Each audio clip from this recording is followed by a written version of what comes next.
Halo, assalamualaikum warahmatullahi wabarakatuh. Kembali lagi di video Monkey Squad.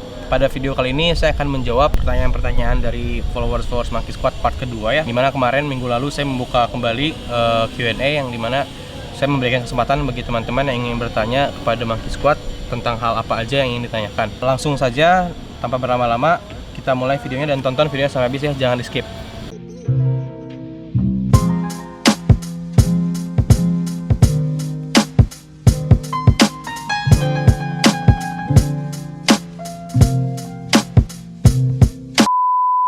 Ya, kita langsung masuk pertanyaan yang pertama ya. Pertanyaan pertama itu adalah kenapa Monkey Squad itu identik dengan fans dari segi penjualannya. Pertama itu kenapa fans? Karena memang saya pribadi sukanya sama fans gitu dibandingkan sepatu yang lain. Saya dulu pernah coba Nike, saya pernah coba Adidas, cuman respon dari konsumennya memang tidak sebesar fans. Akhirnya untuk awalnya saya memutuskan bahwa ya saya menjual sepatu fans aja dulu untuk sementara karena memang respon yang terbesarnya adalah fans. Lalu untuk pertanyaan kedua, cara memulai usaha dan strateginya. Ini sebenarnya saya udah jawab di Q&A yang 3 part itu, part 1, part 2, part 3. Kalau misalnya kalian pengen lihat strateginya, kalian bisa nonton yang part 2. Kalian bisa tonton di sini nih. Nanti ada linknya, kalian bisa klik langsung di situ gitu. Tolong dijelaskan step by step membeli fans dari luar negeri. Untuk membeli fans di luar negeri itu ada dua cara ya. Yang pertama, kalian bisa menggunakan website via website yang dimana kalian cari website mana sih yang menyediakan pengiriman worldwide shipping gitu, yang dimana ke Indonesia juga bisa, karena ada beberapa website yang memang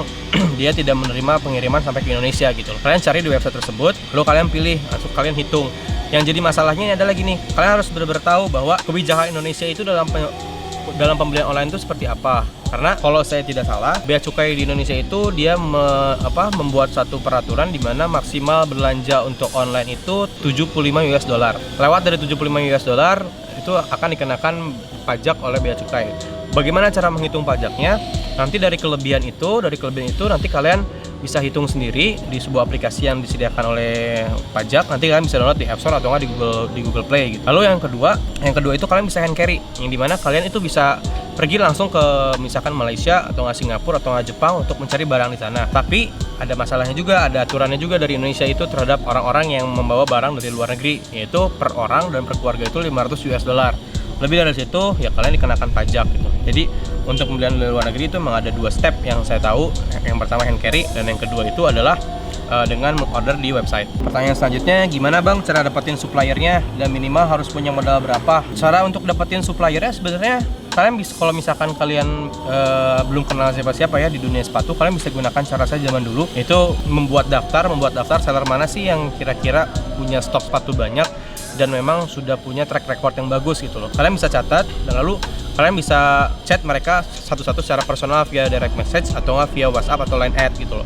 Kalian tanyakan apakah mereka menerima reseller kah atau tidak gitu loh, karena ada beberapa yang menerima, ada beberapa yang tidak gitu loh. Dan untuk minimal harus punya modal berapa, sebenarnya kalian modal kuota juga bisa sih, modal cuma internet doang kalian bisa kok untuk usaha tanpa harus modal awal. Karena waktu awal-awal pun saya memang seringnya seperti itu, berjualannya itu saya tidak bikin sepatunya ready stock, tapi saya mengambil foto dari Google atas izin dari yang punya sepatunya ya, yang punya online shopnya.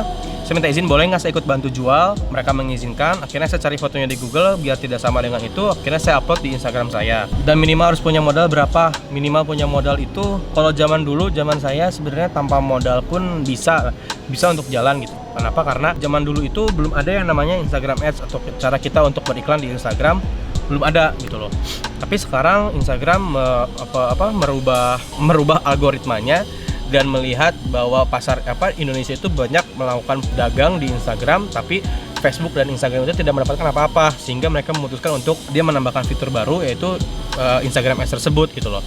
Nah, yang dimana si Instagram itu sekarang pintar, dimana kalau misalkan kalian tidak melakukan iklan itu untuk traffic dan peningkatan followers itu tidak akan secepat saat kalian menggunakan Instagram Ads. Dan Instagram Ads ini kan memang modalnya macam-macam ya, ada yang 50.000 bahkan sampai ada yang ratusan juta juga ada gitu loh. Nah, untuk modal sendiri saran saya jika kalian memang tidak punya modal cukup untuk membeli sepatu, harapan saya itu adalah kalian punya modal untuk setidaknya untuk melakukan iklan gitu, agar si traffic engagement dan followers kalian itu meningkat gitu loh. Jadi tidak stuck terus di situ gitu. Lalu pertanyaan selanjutnya, gimana caranya supaya penjualan produknya terus berkelanjutan, ada yang order terus? Ada 3 poin yang bisa saya kasih. Yang pertama itu adalah kalian perhatikan produk kalian. Maksudnya gini, kalian harus research terlebih dahulu. Produk mana sih kira-kira yang memang banyak orang suka gitu loh. Kayak misalkan di Vans ini kan ada Vans Classic dan Vans Fold. Setidaknya kalian coba untuk, kalau misalkan kalian ingin ready stock sepatu, kalian coba stok itu dulu deh gitu. Kenapa? Karena kalau misalkan kalian gambling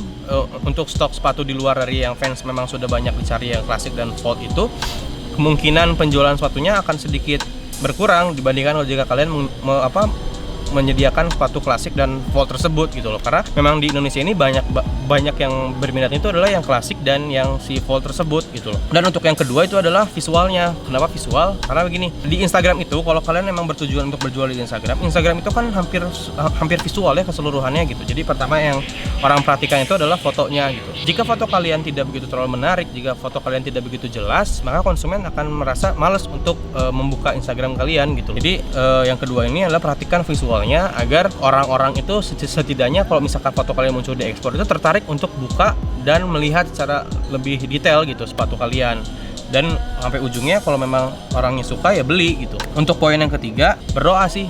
Yang poin ketiga itu berdoa. Kenapa saya bilang berdoa? Karena gini, percuma kalau misalkan kalian itu udah berjuang mati-matian kayak untuk ini untuk produk, untuk visualnya dimaksimalkan, untuk iklannya diedanin semua, tapi kalau memang kata yang di atas belum rezeki kalian, itu kan tidak akan terjadi penjualan sama sekali gitu. Jadi saran saya yaitu coba kalian lakukan step by step yang saya kasih. Mudah-mudahan jika kalian lakukan dengan baik, kalian akan mengalami peningkatan penjualan, dan setidaknya pelan-pelan penjualan kalian itu akan konsisten gitu, tidak bolong-bolong gitu. Lalu pertanyaan selanjutnya, Bang mendingan beli old school klasik global apa old school Japan market? Kalau saya lebih prefer klasik global sih, karena lebih enak lah dilihatnya dibandingkan Japan market. Kalau Japan market banyak orang yang bilang itu kelihatan kayak KW. Cuman kalau misalnya kalian tipikal orang yang memang tidak mau tidak mau terlihat pasaran, tidak mau banyak orang yang pakai, ya kalian bisa pilih global Japan market tersebut gitu.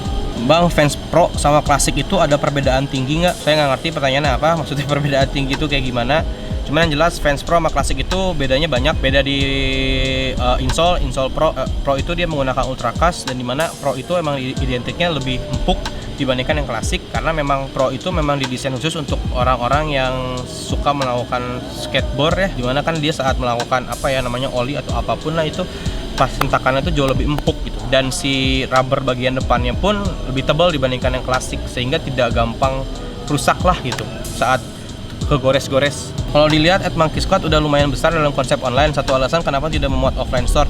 Saya udah punya offline store waktu dulu, cuman satu dan lain hal saya memutuskan untuk menutup offline store tersebut dan saya pindah untuk membuka kantor saja gitu. Kenapa saya tidak membuka offline store lagi? Sebenarnya saya ada rencana untuk membuka offline store lagi ke depannya. Cuman saya tetap untuk sementara ini akan fokus di online store terlebih dahulu. Mudah-mudahan pertengahan tahun atau tahun depan saya sudah bisa buka store kembali gitu.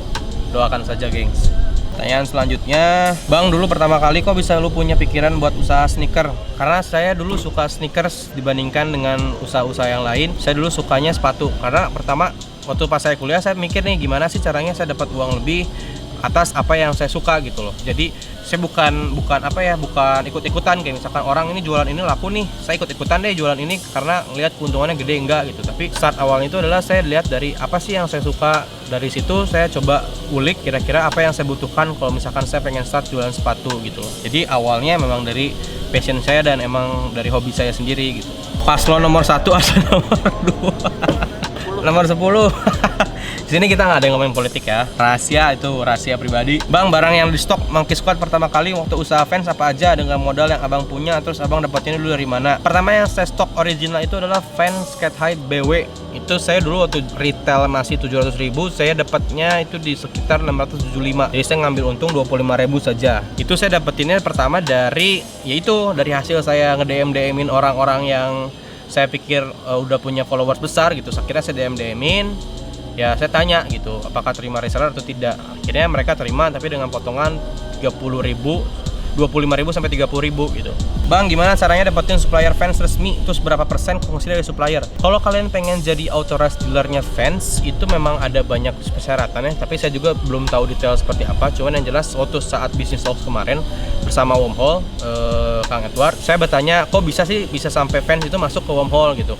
Pertama dia bilang itu fans itu melihat suatu consignment store yang memang sudah coba meng-carry beberapa brand gitu, brand-brand luar kayak Stussy, Supreme dan lain-lain lah gitu. Dan lalu fans itu melihat bahwa halaman itu harus luas. Saya nggak tahu alasannya kenapa, cuman yang jelas kadang memang fans itu kayak di Yogyakarta di Festor, fans bikin acara di skateparknya dia, dan fans di Bandung itu saat pembukaan NASA, saat luncur NASA itu fans membuka semacam kayak minuman-minuman gitulah, kayak garden party gitu di pas saat peluncuran NASA di Wormhole. Jadi saya baru tahu dua itu saja. Cuman yang jelas kalian harus punya toko. Yang kedua, kalian itu setidaknya harus besar ya tokonya, nggak mungkin kecil karena fans itu ngelihat tokonya yang fans itu salah satu syaratnya itu toko yang besar gitu. Pertama dapat modal saya coba ke orang tua jelas, karena ya saya bingung dulu dapat uang dari mana gitu, karena saya masih waktu zaman SMA, waktu zaman kuliah saya masih bisa terbilang anak yang hedon lah ya, segala sesuatu dihabisin sendiri untuk foya-foya gitu. Akhirnya saya memutuskan berpikir bahwa saya tidak mau foya-foya, dan akhirnya saya coba ngobrol dengan orang tua, boleh tidak saya minta modal untuk usaha gitu. Itu awal mula saya untuk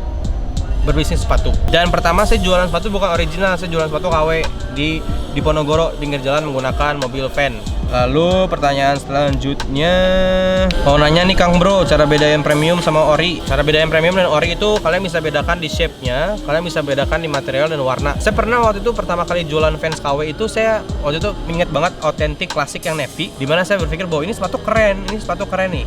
Maksud saya ini udah keren lah gitu sepatu, masa sih iya beda sih sama sepatu yang original, karena sepatu aja udah bagus gitu. Dan dulu saya masih terkontaminasi sama orang-orang yang ngomong waffle HF sama waffle ICC. IFC itu adalah KW, ICC itu adalah original. Zaman dulu saya waktu zamannya seperti itu gitu. Lalu pada semenjak saya bertobat untuk pindah ke original itu, saya lihat bandingkan langsung authentic Volt yang original sama yang KW, beda bro, beda jauh, dari warna beda, dari material beda, dari shape-nya beda banget gitu. Jadi kalian kalau misalkan memang sudah punya original, lalu kalian misalkan disodorkan fans yang sama, misalkan old school BW tapi ternyata bentuknya aneh, itu fix KW gitu. Karena pasti beda, original sama KW pasti ada bedanya, dan itu kelihatan jelas gitu kalau misalkan kalian sudah biasa beli yang ori. Modal dan strategi bisnis Mas yang pengen banget saya tahu, ya balik lagi kalian bisa klik lagi di sini nih, ada nomor Q&A part kedua. Yang pertama itu ada strategi bisnis Monkey Squad, nanti kalian bisa tonton aja di situ strateginya gimana cara untuk bikin konten yang menarik, entah itu di Instastory, feed Instagram ataupun YouTube. Research dan referensi yang banyak, karena gini ya, karena intuisi kalian, kalau memang kalian sudah sering untuk kayak melihat referensi, kayak misalkan kalian lihat di Pinterest atau kalian lihat di Instagram lain, atau kalian kan pasti setidaknya gini lah, kalian pasti kan follow di Instagram akun-akun yang memang menarik menurut kalian.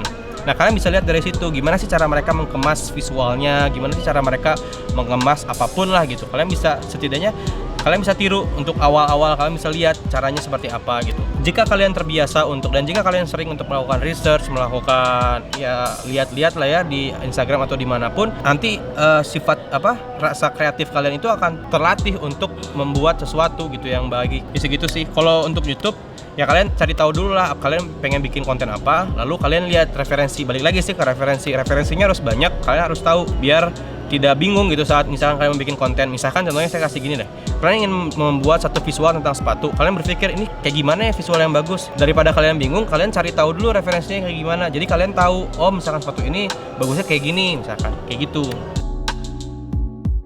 Untuk pertanyaan selanjutnya, kalau misalnya dalam 1 bulan penjualan tidak sesuai target, bagaimana cara mengatasinya seperti gaji pegawai atau hal-hal lainnya?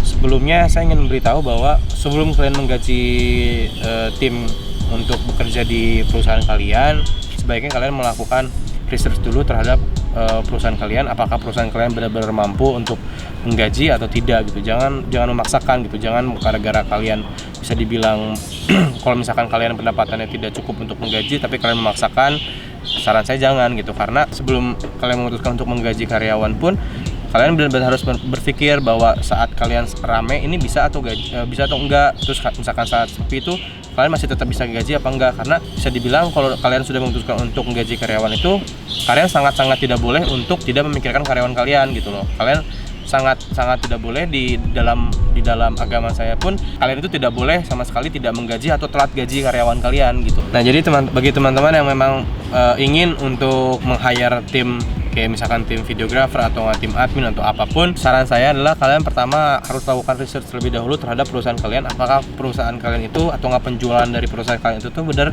bisa nggak untuk membayar karyawan kalian atau operasional yang lain. Saat kalian merasa bahwa cukup atau bisa, ya kalian hire gitu. Tapi jangan sampai kalian memaksakan gitu, gara-gara kalian memang ingin terlihat keren memiliki sebuah tim, tapi kalian memaksakan untuk menggaji karyawan kalian gitu. Kalau misalkan benar-benar saat kalian meng-hire karyawan kalian dan ternyata penjualannya tidak sesuai, karena pasti ada aja ya kalau dalam usaha, pasti ada aja kadang-kadang per bulannya itu tidak sesuai dengan apa yang kalian harapkan. Ya mau tidak mau kalian harus mengorbankan diri kalian sendiri. Yang penting itu adalah untuk operasional tertutup dan karyawan juga gajinya terpenuhi gitu. Jangan sampai gara-gara penjualannya tidak sesuai, kalian lebih mengorbankan karyawan kalian dibandingkan diri kalian sendiri gitu.